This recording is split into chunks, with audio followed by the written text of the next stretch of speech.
Highbridge, a division of Recorded Books, presents It's the World's Birthday Today by flake Lorenz. Read by Shaun Grindell. Ich hab endlich keine Träume mehr. Ich hab endlich keine Freunde mehr. Hab endlich keine Emotion mehr. Ich hab keine Angst von Sterben mehr. Alles grau. Isolation Berlin. At last I don't have dreams anymore. At last I don't have friends anymore. No emotions at all anymore. I'm not afraid of dying anymore. Everything's grey. Isolation Berlin. I wrote this book on tour, in my downtime on the bus or at the concert. Any resemblance to actual persons or events is the result of my lack of imagination, and is not intentional. I've lost all sense of what time it is. Our flight left this morning, and the clock on my phone automatically resets whenever the plane even gets close to a new time zone. Inch by inch, the bus makes its way through the city centre. Budapest seems to be pretty big. We're stuck in rush hour traffic. Today is Friday. Everybody wants to get out of the city as fast as they can, but fast is not an option here. I look out the window. My view extends about 2 feet to a big, dirty delivery truck in the next lane. Even it moves faster than us. Our driver has no patience for this situation. Whenever he spots the tiniest opening, he floors it, and I get thrown back into my seat, which doesn't smell very good. Immediately he has to brake again, and I lurch forward. When the truck passes us, it opens up the view of a grey wall. So we do seem, ever so slowly, to be approaching the outskirts. I would have preferred to sit up front, but the driver has all his stuff laid out on the seat next to him, and he gave me a weird look when I tried to open the passenger door, like I'd tried to climb into bed with him. In the back, I feel so cast off, like I'm luggage, like I don't have any say. Plus, I enjoy talking to the drivers. A lot of times they're our only real point of contact with the country we happen to be in. Right now, I'd like to ask him about the music that's blaring out of the speakers. I found out about a new band in a shuttle bus one time, or at least the band was new to me. Their music sounded very urgent and kept jumping between different loops, almost like a record skipping. I was totally fascinated, and I asked the driver who the band was. We were in Barcelona, and I couldn't really understand what the driver was saying. That wasn't his fault. I speak neither Spanish nor passable English, and so he just pulled the CD out of the CD player and gave it to me. Or at least that's what I assumed was happening. When I got back to Berlin, I proudly played the CD for my daughter. I wanted to show her that even at my age I was still with it, still had my finger on the pulse. I tried to explain to her that I liked this music so much because it sounded as if a broken record were randomly determining the melody. All it took was a glance at the CD player display for my daughter to figure out that the CD was actually just skipping. The look she gave me is indescribable. I do still like listening to that CD, though. It's meditative in a way, and plus you really can't predict when it's going to skip. I don't feel like I'm listening to a piece of recorded music. Rather, it's like I'm an active participant in the listening experience. I always hear something new. The song that was just playing, which I also really liked, has finished. Now comes the news, also in Hungarian, of course, which means it's too late to ask about the song.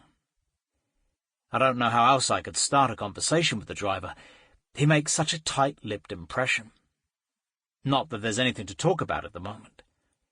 When I got in, all he wanted to know was if anyone else was going to ride with us, assuming I understood him correctly, and I couldn't even answer this simple question, because now that we all sleep in separate hotel rooms, I never know where the others are. I'd hoped we would all ride to the venue together, but when I came down, I was the only one of us standing there, so the driver drove off with just me. The others probably know how pointless it is to leave at this time of day, assuming it really is what time I think it is. I've also had it happen that the clock hasn't reset itself after we've flown back from a concert somewhere far away. At any rate, I can't rely on the clock on my phone anymore. And you can't even trust the TV, since the networks all broadcast from different countries. If it's 3 o'clock in England, it'll be much later here. In Australia, there are even time differences of a half hour. Sometimes a city will be split between 2 different time zones, with a dividing line running right through the middle. There, you can't even make it to the dentist on time. It might be like that in America too, in Hartford or someplace. It was in Hartford that we once climbed up a railroad bridge on a dare. If I'd spent less time sitting around the house as a kid, and more time playing with the other kids, I wouldn't have had to do this kind of thing at a much older age, when the fear is that much greater. Naturally, a train came, and right when we'd reached the middle of the bridge. We had to press right up against the edge. There wasn't any railing, and when we looked between the cross ties, we could see straight down to the water. The train was infinitely long, which was probably why it moved so slowly, and it felt like an eternity until it was all over, especially since I spent the whole time staring at a run-over dachshund, or raccoon, that looked like a cut-open teddy bear. On this bridge, I had the opportunity to experience how elastic time can be, how much it can stretch out. Unfortunately, it usually tends to stretch out in unpleasant situations. Like here on the bus, where it feels as though we've been driving forever. I'm not entirely without blame in this, since I insisted we book a hotel in the city centre. That way all the sights are right there. Though the sights don't really interest me much. That may sound strange, but back in Berlin, I don't ever go to TV Tower or the Brandenburg Gate. Meanwhile, most of the venues we play are located outside of town, so that the fans, whether they're our fans or the fans of the local soccer team, don't mess up the city's image. This works pretty well, and I can tell we're getting close to the venue because I can see quite a few fans on the sidewalk to the left and right of us. They parked their cars on the side of the road and are now walking in little groups. On foot, they're faster than the bus. I used to walk to the concert myself sometimes. It's not like I could get lost, I just followed the fans. But at the larger venues, I sometimes had trouble getting backstage. The phones at these venues don't always work, and the security personnel aren't counting on somebody in the band just showing up at their doorstep. In Berlin, I once tried to take a taxi to the concert. That way I could drink a beer on the way and wouldn't have to leave my car somewhere. When we got to the venue, I asked the cab driver to take me to the stage entrance. I was a bit pressed for time, since I had a bunch of stuff I was trying to get done that afternoon, and didn't leave until the last minute. When we play where we live, we basically have twice as much to do. I tend to forget that we have a concert. Anyway, I was trying to get to the artist's entrance. "End of the line's back there, big man," said the driver, pointing toward the line of people snaking around the venue. All I could do was tell him I was in the band. "No way, buddy." He started laughing at me. "Rammstein's playing here tonight. You're not fooling anybody with a trick like that." When I carefully tried to explain to him that I was playing with Rammstein, he answered with brutal logic. "If you," and here he had to laugh again, "were playing tonight, then you wouldn't be sitting here in my cab." And with that, he dropped me at the end of the line. That's why I now take the bus that the organisers provide for us. Out the window, an ugly industrial area comes into view. That means I'll be there soon. I peer out the dirty windows for a closer look. There are our big nightliners, the buses the crew sleeps on. Not right now, of course, but at night, when they're driving to the next concert. A short distance away, I can see something that looks like a convention centre or a sports arena. A parking lot stretches out in front. Everything is grey. And this is supposed to be rock and roll. Rock and roll isn't what it used to be, I would say, and hasn't been for a long time. Of course, it's an open question whether I'm qualified to speak on the subject simply because I play music. Come to think of it, I'm pretty clueless when it comes to most things. And rock and roll, what is it anyway? Wasn't it that peppy music our parents used to listen to? Or was it our grandparents?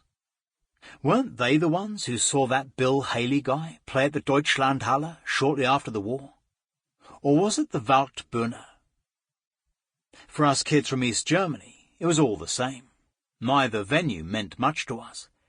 And even later as teenagers, we didn't know much more than the cultural centre. We called it the Kulti, and the House of Young Talent. Of course, some of the talent that played there was already pushing 70, but they were playing blues, so it was all right. It might sound hard to believe, but when I was young, there weren't any old rock musicians, since rock and roll was itself so young. Back then, Mick Jagger was 20 years younger than I am now. Just think about that. I was also of the firm opinion that once you turned 30, you weren't allowed to play rock music anymore, and no jazz before 30. Nowadays, too, you have to be at least 40 before they let you be Chancellor. I was talking about rock music. By my day, they'd already dropped the enroll part. Not even the kids who got held back a grade said that anymore. They were talking about hard rock, which I, of course, heard as heart rock. I mean, who writes heart with a soft D? And the rock and roll bands I knew played their songs more like museum pieces. When they played classics like Sweet Little 16, they were really trying to bring back that special feeling from back then, that particular lifestyle. A big part of this lifestyle, of course, was a leather jacket or a motorcycle, and jeans. When I was a kid, I actually heard an old lady complaining about these lousy Genhosen. Like me, she had a hard time with the English words. As a rocker, you also had to hang around in little gangs. Obviously, that was only something for really tough guys. Are heavy metal fans rockers? AC/DC is always singing about rock and roll. And what about rockabilly fans? Do they also get to call themselves rockers? There were so many ways to mess up, especially when punk came onto the scene. The unlucky ones never got to call themselves punks. They were immediately branded plastics. Can you be a punk and still live with your parents? In my opinion, yes. After all, I didn't move out till I was 23. If you were a punk, it also helped to have good connections in the West, or at least a lot of money, because how else were you going to get combat boots? And a leather jacket. In the East, you couldn't just go out and buy leather pants. You had to have them custom-made. That meant it took about a year till you had the pants, and they really weren't cheap. A lot of punks I knew came from well-to-do families and could afford it. They got good grades and were very interested in current affairs. If they weren't in a band, they painted or wrote poems. Sometimes they did all three.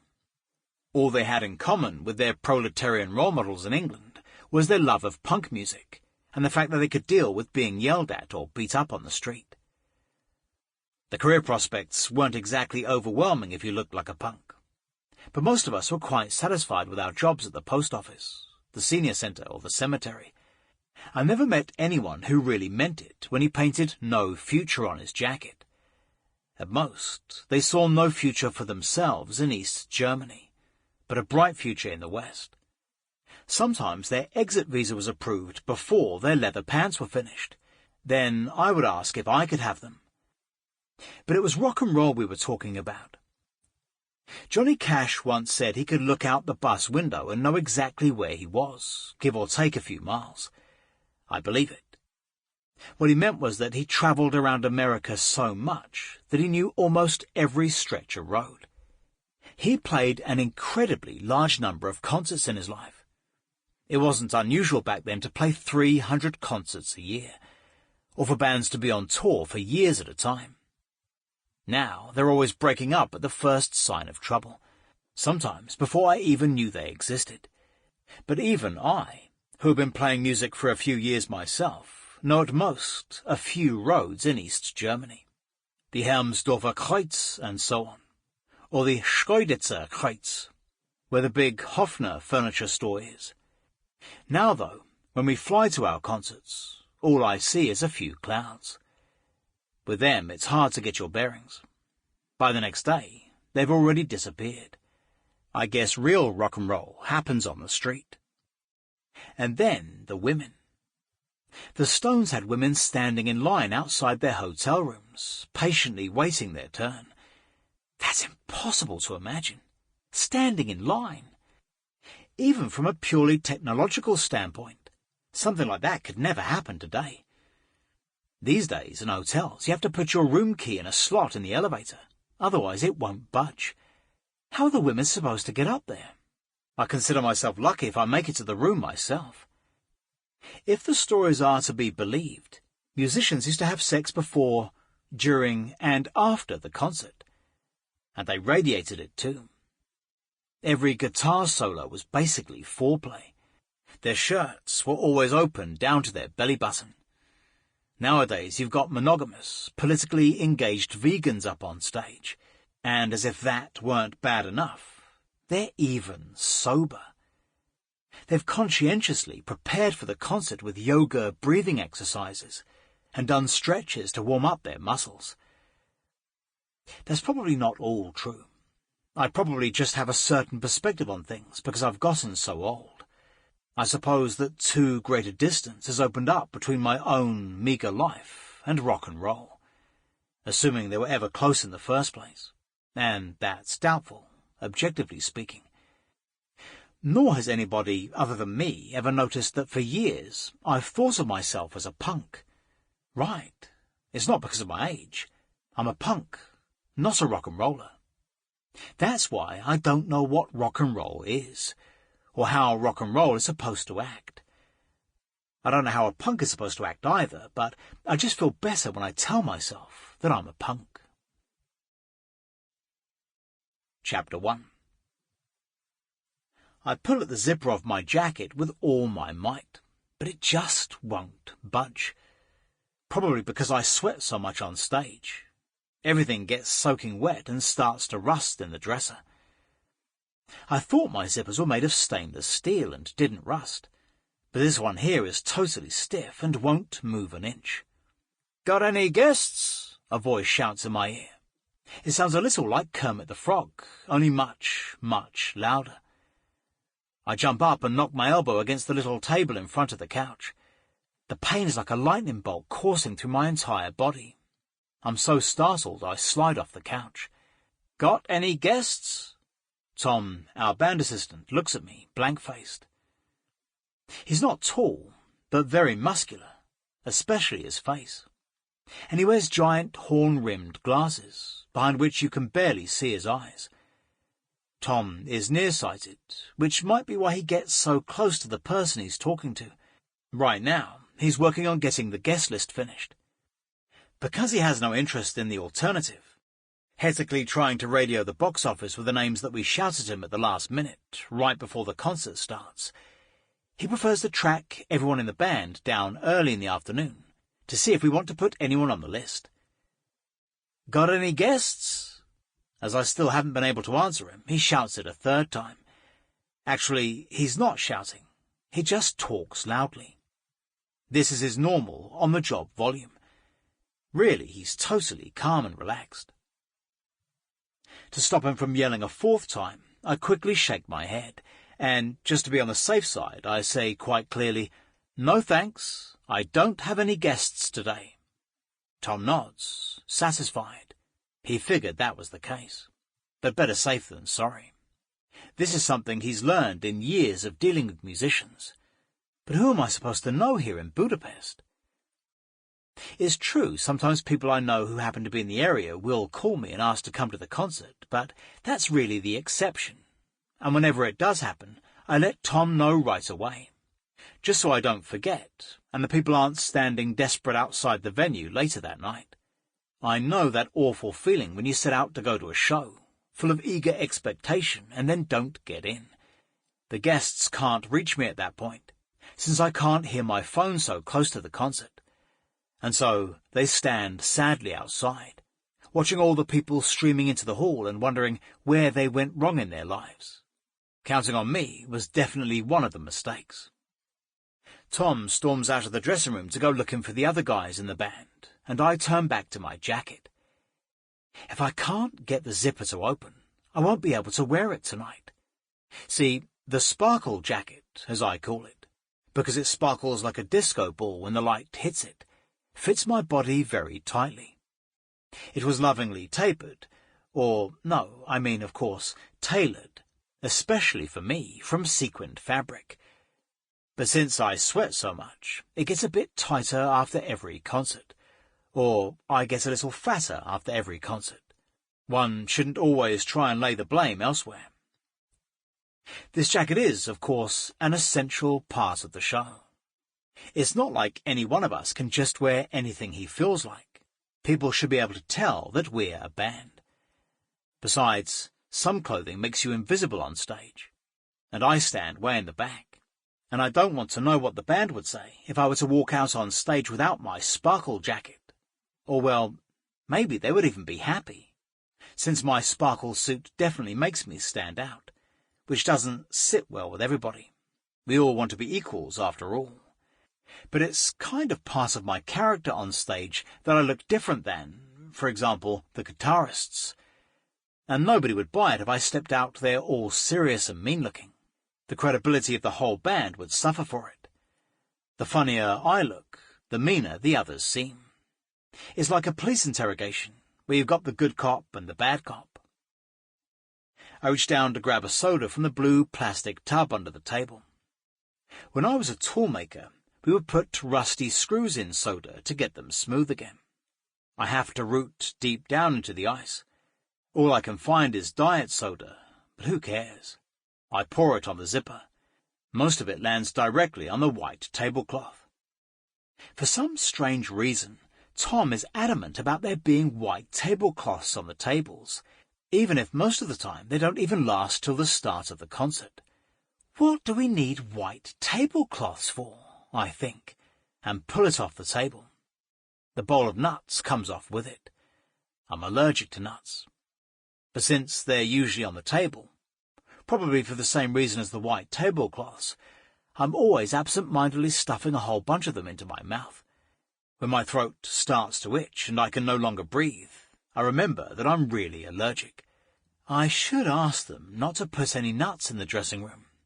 But ordering something is easier than cancelling something, just like a wedding goes a lot quicker than a divorce. And in general, nuts are very healthy, if you don't count the hydrogen cyanide. Rather than leave them lying there on the floor, I gather up all the nuts and, since I can't find the bowl, I do actually end up stuffing them in my mouth. I'd completely forgotten how gross old nuts taste. It makes me think of fish oil, and I've never even tasted fish oil. I go looking for a bottle of water to get the taste out of my mouth. Again, I have to dig through the ice. At least I'm washing my hands, even if it is diet soda. It sure sticks to your fingers. Man, this water is cold. My fingers go numb. I'd much rather have a bottle of water that hasn't been sitting in ice for hours, but there's no warm water here, at least not bottled water. So I put a few bottles out on the table for later, so they can at least thaw. Is that what people mean when they talk about rock stars and their irrational demands? The thing with the warm water is definitely a first-world problem. But if I come off stage all hot and then drink ice-cold water, I get stomach aches. Or I catch cold, basically from the inside out, and then I'm sick for days. Being sick on tour is a whole other story. Some code of honor dictates that only in the case of death can you justify cancelling a tour date. At least that's what all the veteran musicians I've met have told me. And so I keep ending up on stage with a raging fever, feverishly looking forward to the end of the set. Then all the fire on stage makes me even hotter. It's almost like a treatment. I know the English word treatment because that's what the Ayurveda people say. I just really shouldn't breathe in the smoke. All the various toxins it contains have no place in the human body, whether you're sick or not. Usually after the concert I'm feeling a little better. Thanks to all the excitement, I've tuned out the aches and the general sickly feeling. It's only the next day that I really start to feel bad. Then I'm standing there at the airport, shivering, and have to suffer through long rides in the shiver, or shuttle, to the hotel or the venue. I long ever so intensely for a bed, somewhere I can just lie down. These are dark hours, and so who could hold it against me that I'm thinking of my health in advance and would rather not drink ice-cold water? I stare blankly at the water bottles on the table. They slowly start to bead up with condensation. The first drops trickle hesitantly down the side. I wait for the soda to finally take effect. And when I think of the soda, it occurs to me that I could also drink some coffee. It, too, is supposed to wake you up. When was the last time I was actually awake? Even after drinking coffee, I have no problem falling asleep, but since I can fall asleep immediately, anywhere, I don't attach too much significance to that. The ability to fall asleep quickly is important if you want to be a musician. Someone who often goes to bed late should be able to make up the lost sleep in the daytime before climbing back up on stage. I know a guitarist who falls asleep as soon as he sits down in the tour bus. He once told me of the trouble he has getting out of bed. If he stands up too quickly, he said, he gets lightheaded and his vision goes dark. Then he falls back on the bed. But if he sits up slowly in bed, he smells his feet, and then he feels so ill that he again has to lie down. Compared to that, I've got it relatively easy. I'm just tired. And now I feel like having some coffee, so I head into the next room, because I assume I'll be able to find some coffee there. You see, Powell, one of our guitarists, whose dressing room this is, likes to drink a freshly brewed cup of coffee before the concert. Powell really makes the best of life with the band. He has the gift of being able to enjoy to the fullest all the trappings of success. He gets a huge kick out of talking shop with other bands we used to only know from the radio. It makes him happy to be recognized and greeted at festivals. He likes to go out to dinner at fancy restaurants and drink fine wine. Once he even bought himself a brand new car. I envy this, but can't really pull it off myself. And Powell, of all people, can. Powell, who for years didn't even have a guitar case, but just wrapped his guitar in a plastic bag and carried it around like that. Powell, who as a young man seemed to subsist entirely on crackers. Who walked around in shoes that he'd found in a dumpster and immediately put on. Who even in our Feeling B days jumped off the stage as soon as the concert was over and spent the rest of the night dancing with the crowd. And now he's in a cosy little room that looks like it was clipped out of a catalogue for cozy living. The homey atmosphere immediately envelops me. Standing lamps give off a warm light, and I hear soft music. Oliver, our bassist, is lying on the sofa in workout clothes and trying to fall back asleep. Tom just asked him if he had any guests. I don't think Ollie is bringing anyone tonight, but of course I don't know. Unfortunately, I know as good as nothing about him, or at least I have no idea what goes on inside his head or what he thinks of this whole circus. It's supposed to be a trademark of bassists that they just stand there and play their parts without saying much, but that doesn't necessarily have to hold true for him. I've heard that he actually wanted to be a guitar player, and it was only because there was already a guitarist in his band that he picked up a bass. Bassists are known for stoically playing the same line for hours and hours, but Ollie is much too impatient for that. I think that's a good thing, since it means he's always thinking up new ideas that none of us would ever come up with. Whether these ideas are actually realized is another story. I shovel 2 spoonfuls of coffee into a cup and go to turn on the electric kettle, but the water is already hot. The dressing room looks nice and tidy. I feel bad for spilling some of the coffee grounds, and now I've spilled some milk too. I have such a hard time opening these cartons. What you really need is a pair of scissors. I walk quietly back to my dressing room. To make sure I don't get lost, the band assistant's assistant has stuck a laminated sheet with my and Till's name on the door. In the hallway are the other signs indicating which way to the stage, the catering room and the production office.